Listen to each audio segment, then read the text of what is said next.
Well, greetings and salutations, Series 24 test takers. This is Dean Tenney coming to you from my studio here in fabulous Las Vegas with another explication request.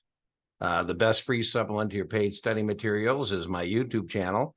But if you don't have a Kaplan QBank already, Kaplan QBank is, I think, one of the best paid supplements as an investment. For that commercial, Kaplan allows me to give you a free look on Kaplan content. If you don't have a Kaplan QBank, you'd like one, the 10% discount code at checkout is Guru10. All right, QID 1432271.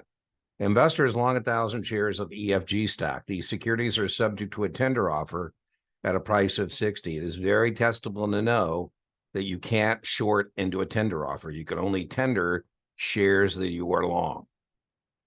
If the investor has written 5 EFG calls with a strike price of 55, so I have of my 1,000 shares, 500 are tied up in a buy right or a covered call, and the strike price is 50.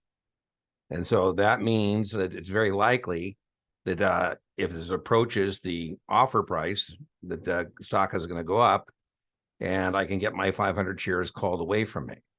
So the idea here is that I'm not actually able to tender 1,000 because I'm net long 500, because the other 500 are tied up in this covered call. So which of the following statements is true? A, the investor may tender 500 shares. Yeah, I say, listen, you can't tender 1,000 unless you close out the calls. The investor may tender 1,000. Now, if you didn't have the calls, if this just said investors long 1,000 shares, EFG period, stock, period, full stop, then it would have been, the answer would be B. Now, I don't know if this test taker missed the practice question with B, but B is a good miss. C just means you're in left field.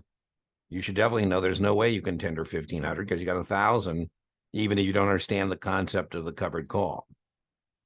D, the calls have no effect on the number of shares can be tendered. Don't ever take things where it has no effect or cannot be determined or anything like that.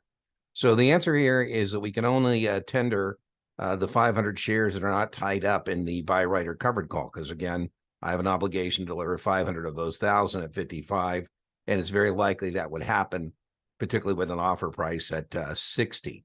So I hope that was helpful. And if you have any other questions you need help with, just always open and serving here on the channel and in our Reddit community for Series 24s. Remember, inch by inch, the 24 is a cinch. Yard by yard, the 24 is hard.